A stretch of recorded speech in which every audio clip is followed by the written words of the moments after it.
Bom dia a todos. Estava ali pensando como é bom a gente estar entre amigos, né?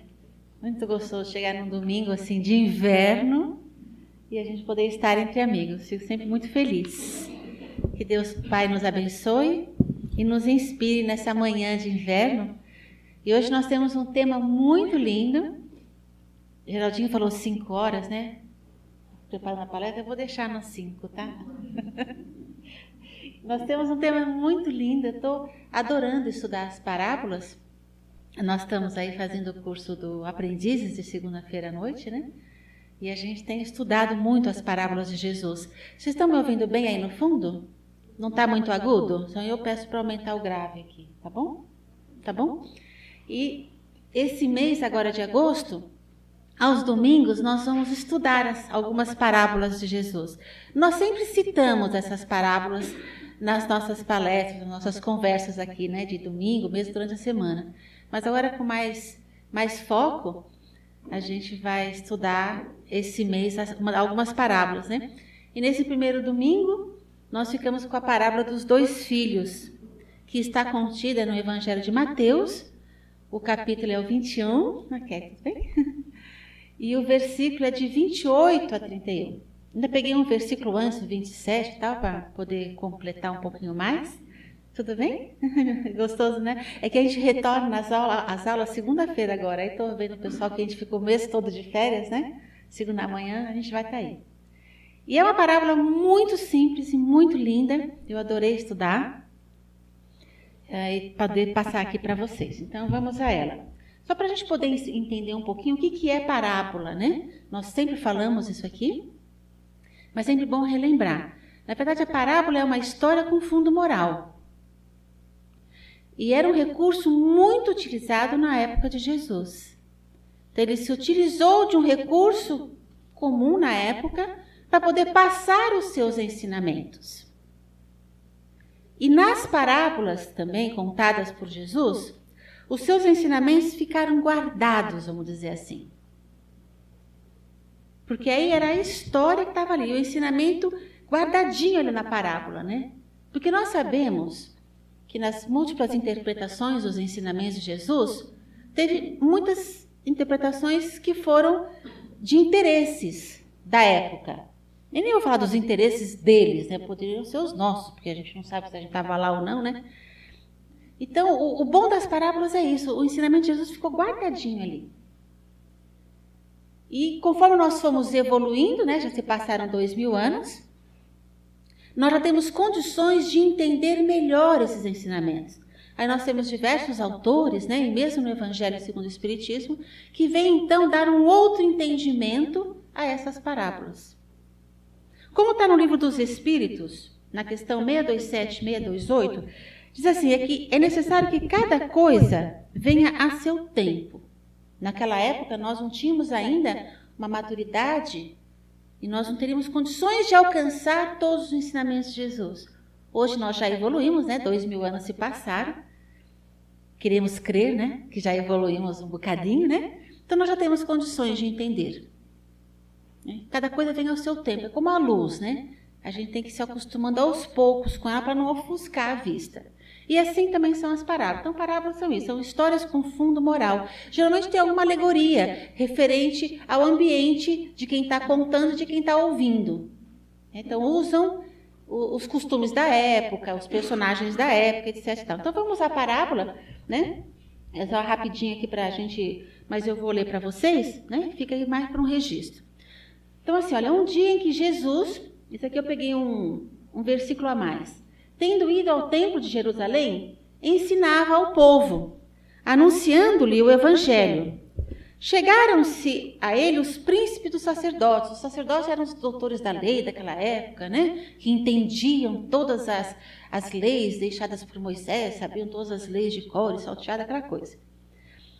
Os príncipes dos sacerdotes, os escribas e os anciães. E o interpelaram com que autoridade fazia tal coisa. E eles estavam sempre questionando Jesus, né? Quem era Jesus para falar das leis de Deus? Sendo que eles eram os doutores da lei. O mestre redarguiu com outra pergunta, que não souberam responder. E por que ficasse evidente a hipocrisia deles, imagina, Jesus conhecia todos nós, né? As nossas intenções, né? Sabia exatamente o que cada um tinha dentro de si. Lhes propôs em seguida essa parábola. Então, assim, nós temos os doutores da lei, que achavam que entendiam tudo, porque conheciam a lei de cor e salteado, questionando, Jesus, né? Com que autoridade faz isso, né? E aí, então, Jesus propôs uma parábola a eles, né? Mas o que vos parece? Um homem tinha 2 filhos. Eu tinha um negócio aqui, mas deixei... Enfim, tudo bem. E chegando ao primeiro, lhe disse, filho, vai hoje e trabalha na minha vinha. E respondendo, ele lhe disse, não quero. Mas depois, tocado de arrependimento, foi. E ele perguntou então para o segundo filho. E chegando ao outro, lhe disse do mesmo modo. E respondendo, ele disse, eu vou, Senhor. E não foi. E depois ele faz um comparativo, ele diz, né? Ele pergunta para os doutores da lei, qual dos 2 fez a vontade do Pai? Responderam eles, o primeiro. Jesus então lhes disse, na verdade vos digo que os publicanos, que na época eram os cobradores de impostos, né? Tratado como os cobradores de impostos, já vou explicar isso, e as meretrizes vos levarão a dianteira para o reino de Deus. Eu vou explicar isso direitinho, todos vocês vão compreender. Mas a parábola é simples, é um pai e 2 filhos. Aí ele diz para o primeiro, vai trabalhar na minha vinha. E o filho fala, não quero. Aí ele fala para o segundo, vai trabalhar na minha vinha. E o filho fala, eu vou. Mas não foi. Aí pesquisando nas minhas 5 horas, segundo o Geraldinho, tinha uma versão moderna assim no YouTube dessa parábola. Chega um pai e fala para o filho, olha, eu vou trabalhar, vai limpar o quintal.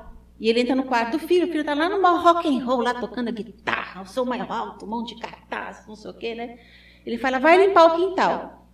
E o filho fala, não quero. E o pai sai. Vai na porta do outro quarto do filho, o filho com óculos lá, cheio de livros, estudando, né? E fala, eu vou sair para o trabalho, vai limpar o quintal. Ah, tá bom, pai, eu vou limpar o quintal. E o pai vai trabalhar e o filho, ó, que limpar quintal que nada. Qualquer semelhança com a realidade. Aí a mãe chega para a filha e fala, vai lavar a louça. Não quero. Fica lá, né? No zap. Domingo de inverno, 8 horas da manhã, 11 graus. Toca lá o despertador para poder ir na palestra do SEAC. 11 graus, vira para o outro lado, dorme mais 5 minutinhos. Ah, não vou lá no SEAC hoje não. Quem é que vai fazer a palestra mesmo? A Inês? Ah, aquela chata que tem a voz para curar rachada. Ah, não vou mesmo. Aí vira para o outro lado, começa a ficar incomodado, vira para o outro lado, começa a ficar incomodado. Ah, eu vou, vai. Aí levanta, vai para o chuveiro e acorda no chuveiro e vem para o SEAC. Qualquer semelhança, né? Então, somos nós. Então, vamos entender na parábola, aqui, o Pai é o Deus, o Pai da humanidade. Ou mesmo nós podemos entender que é Jesus, nos chamando diariamente para trabalhar na sua vinha. O que é a vinha? É o campo de trabalho, é o mundo. Né? Inês, acorda, vamos trabalhar. Tem que preparar a palestra, 5 horas de palestra. Né? É Deus nos chamando diariamente para o trabalho. Tem hora que a gente fala, ah, não, pode deixar que eu vou. Aí fica lá, na televisão, né? Nas séries e não faz nada. Ou a gente fala, ah, não vou. Mas aí se arrepende, ah, não, então eu vou. Né? Os 2 filhos somos nós, né, os seres humanos. O trabalho na vinha é o trabalho no bem, que é o dever de cada um de nós. Os publicanos e meretrizes, que não dá para ver muito bem, na época eles eram considerados criaturas impuras, os grandes pecadores. Por quê? Os publicanos, eles eram os cobradores de impostos. Tinha lá, né, naquela região, os judeus, tal, né? E veio Roma e dominou aquela região, certo? Assim, um resumo do resumo do resumo, né? Aí Roma dominou e achava que tinha que cobrar impostos de quem morava ali. E a gente tinha que pagar os impostos. A gente não gostava. Quem é que gosta de pagar imposto aqui? Ainda quando a gente paga e ver coisas boas, está tudo certo, né? Mas não era o caso naquela época, e por um acaso não é o caso ainda hoje, né? A gente paga impostos, meu Deus, ainda mais mês de julho, que é mês de impostos trimestrais, é um catatal de dinheiro que a gente pagou, né? Então, os publicanos, eles eram considerados pessoas impuras, pecadoras, né, pelo povo daquela época, porque eles não gostavam. E as meretrizes, né, assim como hoje, aquelas pessoas que só pensavam nos prazeres da vida. Então, eles eram tidos como grandes pecadores, né, para a gente poder entender o contexto da parábola e trazê-la para os dias de hoje. Que esse é interessante. Então, vamos lá, entendendo um pouco mais a parábola aqui. É um conto evangélico, né, em sua arrebatadora singeleza. Ele é tão simples que trata-se apenas de um pai e 2 filhos. É o pai que fala para o filho, vai, o filho responde, não quero, e para o outro pai, outro filho, ele fala, vai, fala que vai e não vai. É engraçado que nas versões do evangelho, o primeiro filho fala que não quer.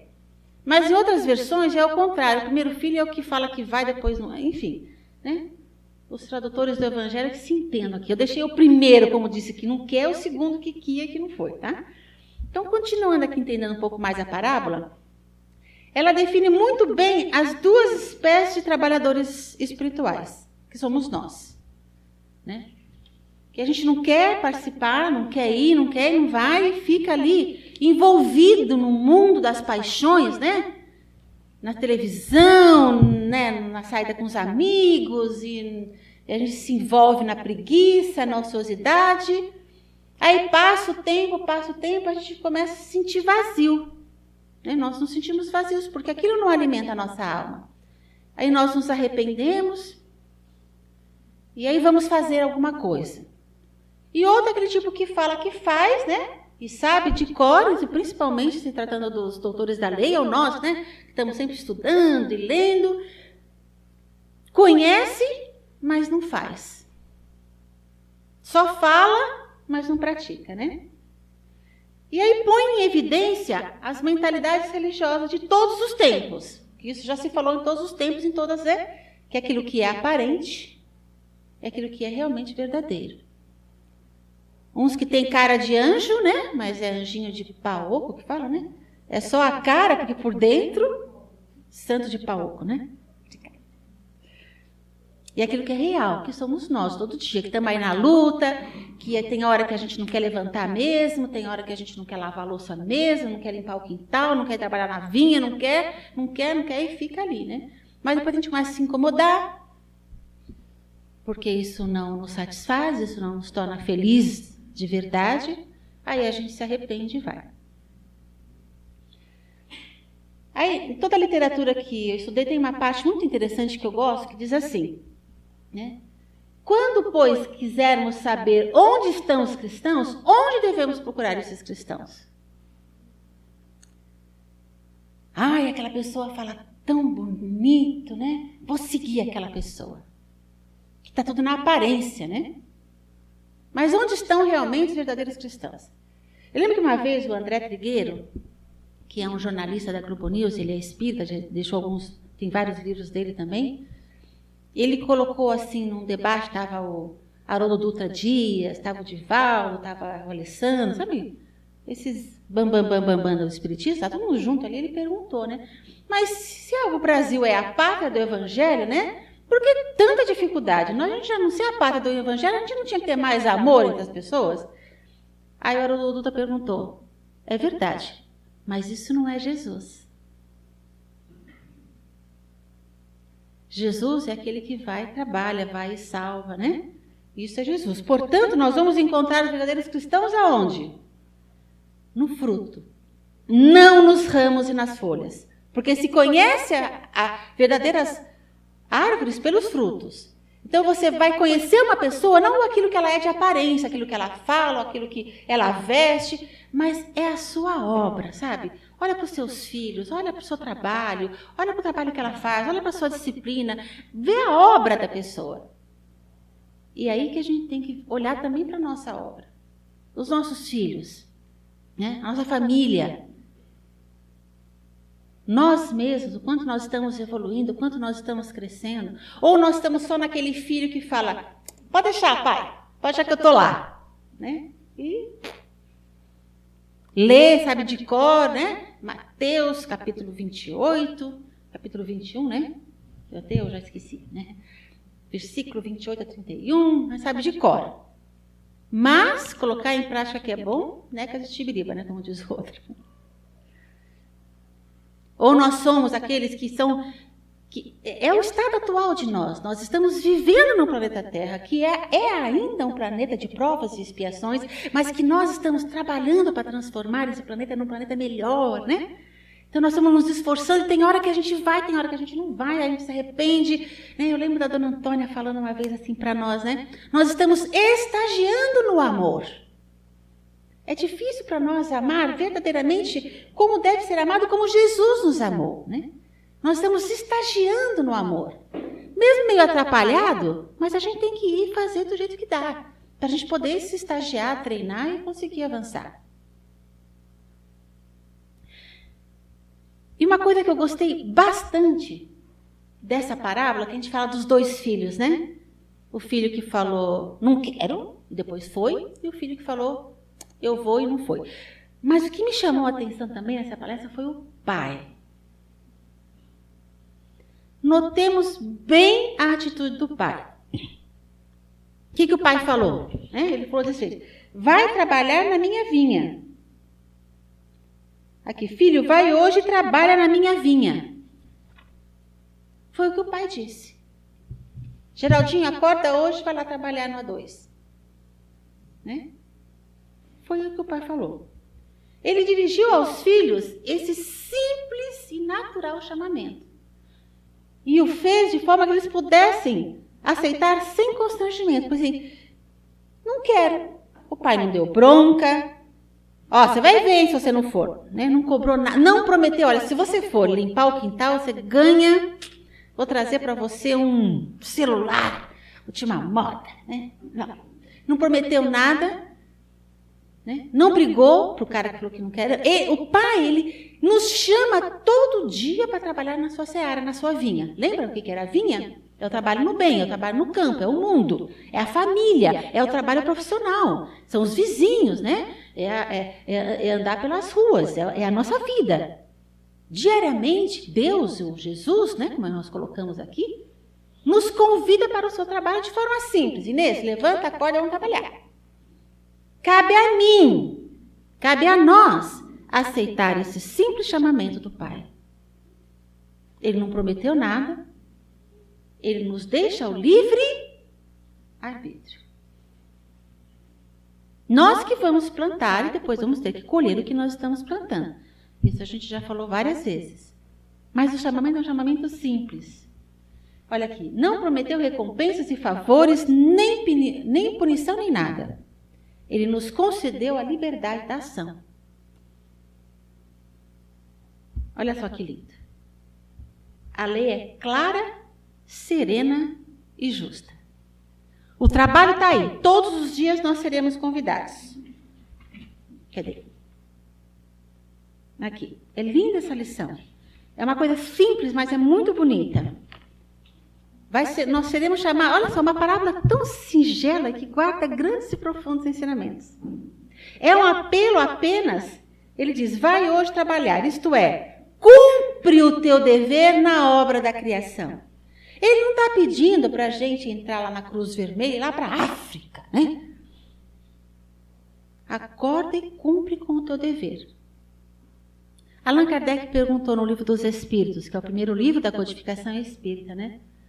Qual era o objetivo da encarnação? Afinal de contas, mesmo que eu nasci, o que eu estou fazendo aqui? Qual é o objetivo, né, de eu ter nascido? E os espíritos respondem. Nós temos dois grandes objetivos. O primeiro deles é a gente trabalhar em prol da nossa perfeição relativa. A cada nova reencarnação, mais um passo na senda do progresso, né? Mais um passo nós vamos seguindo e vamos encontrando a nossa perfeição, nosso caminho que nos levará a Deus, como Jesus diz. Eu sou o caminho da verdade e da vida. Através de mim chegará ao Pai, certo? Então, a cada nova reencarnação, mais um passo na nossa evolução. Esse é o nosso primeiro objetivo. O segundo grande objetivo é cooperar na obra do Senhor. Enquanto nós estamos no caminho do nosso progresso, da nossa evolução, da nossa perfeição relativa, Deus nos convida a cooperar no seu trabalho, na sua vinha.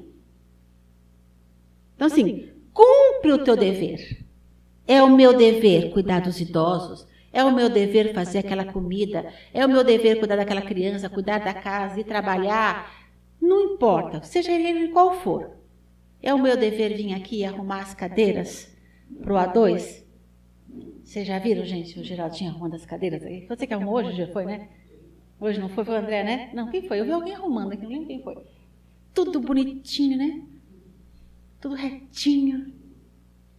Né? É arrumar a cadeira? Eu vou fazer o meu melhor. Corrige-te, aperfeiçoa-te, procurando conhecer a ti mesmo. É Deus nos chamando. Filho, filha, vem para a vinha, acorda, faz o teu melhor. Cumpre o teu dever de mãe, de pai, de esposa, de esposo, de filha, de filho, de neto, de sobrinho, seja o que for.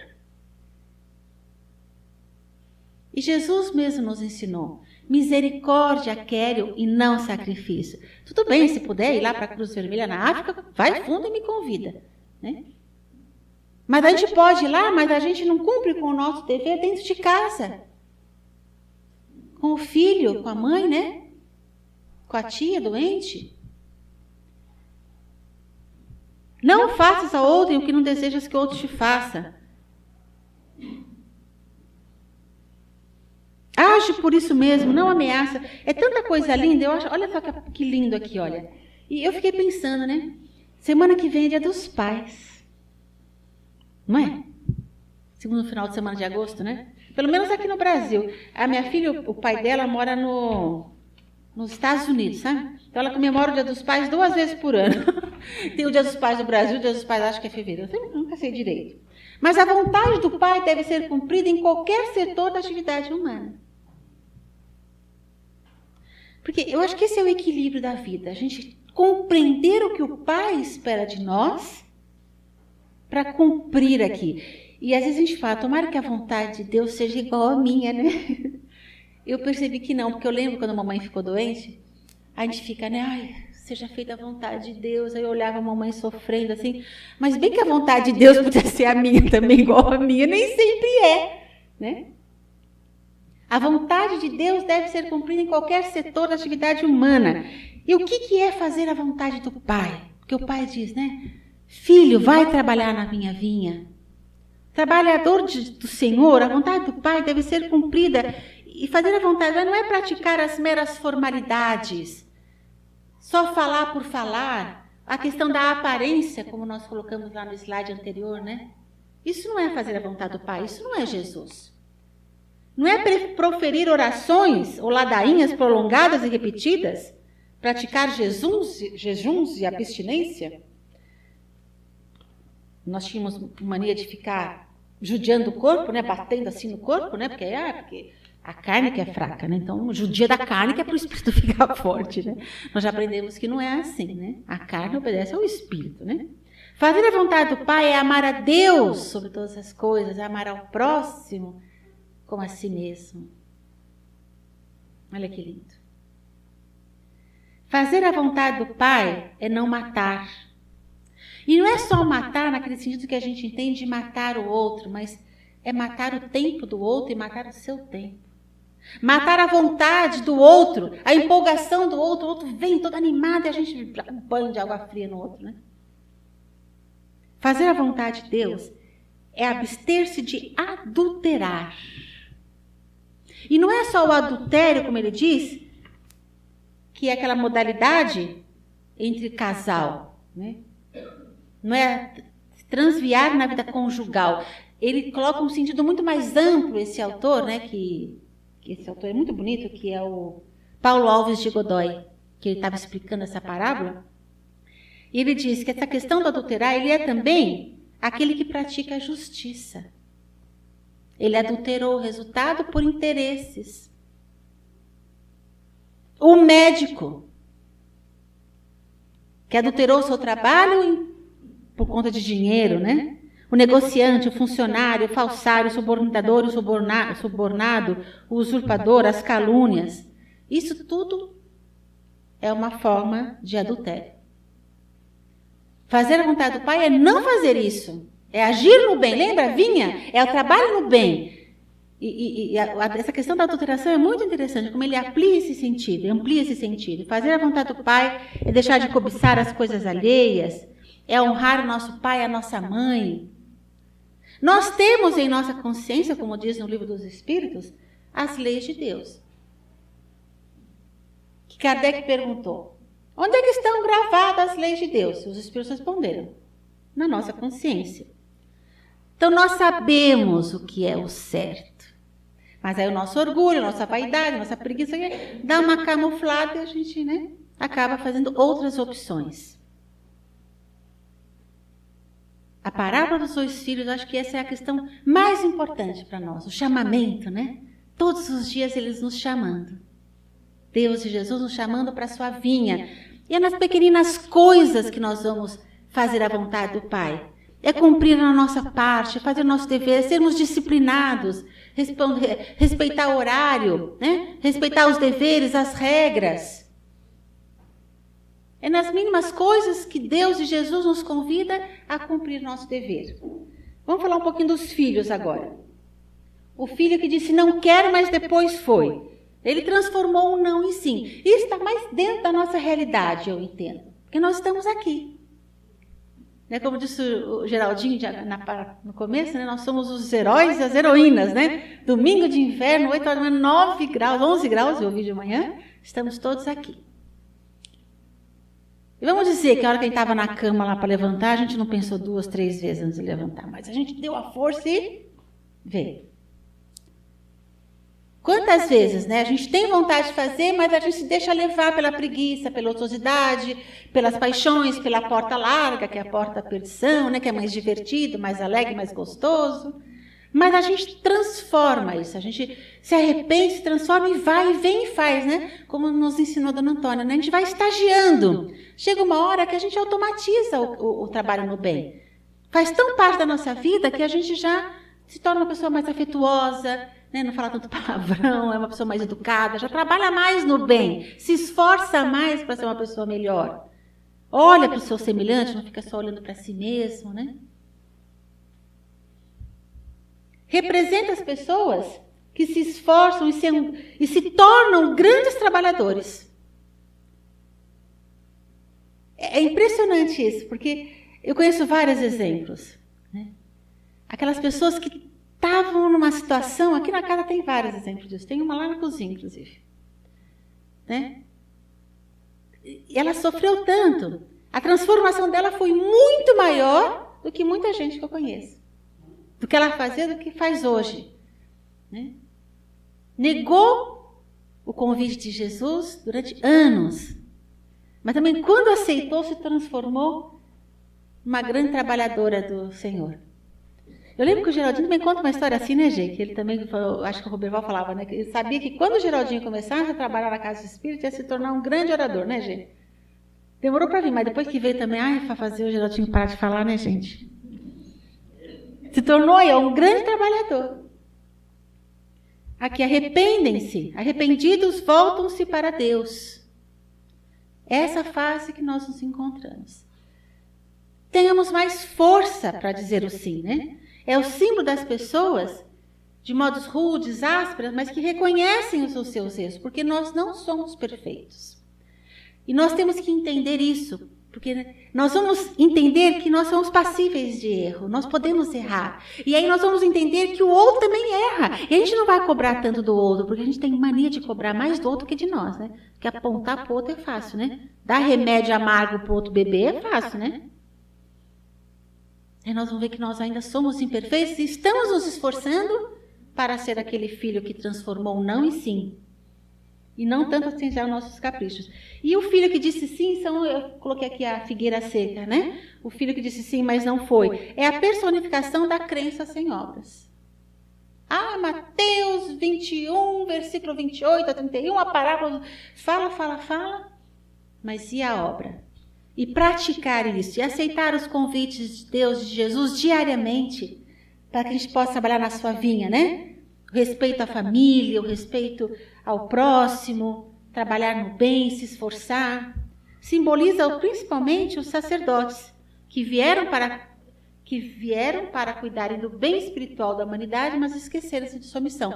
E todos nós somos um pouco sacerdotes, vamos dizer assim, porque todos nós conhecemos os ensinamentos de Jesus. Nós estamos aqui, já estudamos, participamos de palestras, de aulas, fazemos o culto do evangelho lá, então nós já somos conhecedores da verdade. É importante que a gente pratique e dê bons exemplos, principalmente para as nossas crianças, né? Está precisando urgentemente de bons exemplos. Meu Deus do céu, como tem criança e adolescente aí, uma falta de respeito, né? Fico impressionada. Os que atravessam toda a existência procurando manter uma aparência de religiosidade, mas, né? Não fazem nada, não cogitam de vencer as suas fraquezas e imperfeições. Passa pela vida achando, eu não faço mal nenhum. Está bem claro isso no Livro dos Espíritos. Não importa só não fazer o mal, precisa fazer o bem. Está bem claro isso no Livro dos Espíritos. Não faço mal nenhum, né? Não falo mal de ninguém, estou aqui no meu canto. Mas cadê a ação? Símbolo das pessoas que aparentam bons costumes, delicadeza, né?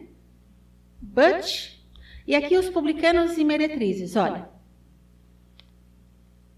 Os publicanos eram os cobradores de impostos, as meretrizes que eram das pessoas que buscavam só os prazeres. Muitas vezes somos nós, né? Que buscamos só os prazeres na vida e não buscamos as coisas do reino dos céus, né? São aquelas coisas duradouras que isso ladrão nenhum rouba, né? A traça não corrói, podemos levar conosco. Eu lembro do dia a gente estava trabalhando ali na desobsessão, né? Aí veio um amiguinho e falou assim, mas era meu, eu vejo as pessoas usando, era meu, eu não quero que usem. O irmãozinho obsessor falando ali, né? Ele falou, mas o importante é você juntar coisas que ninguém vai te roubar. Isso é seu de verdade. Isso te pertence de verdade. Essas coisas não te pertenciam de verdade, né? E aí fica, então, lição de casa. Eu, como a professora, né? Tem que deixar uma lição de casa aqui.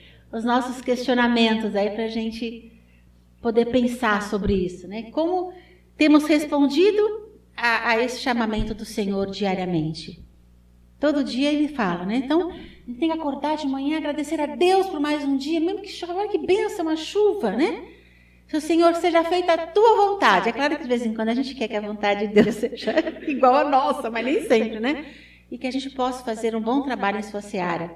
Seremos como o primeiro filho ou como o segundo filho, né? Que a gente possa se questionar nessa questão da parábola dos dois filhos, que eu acho que é a principal lição que nos deixa esse chamamento diário. E felizes aqueles, né?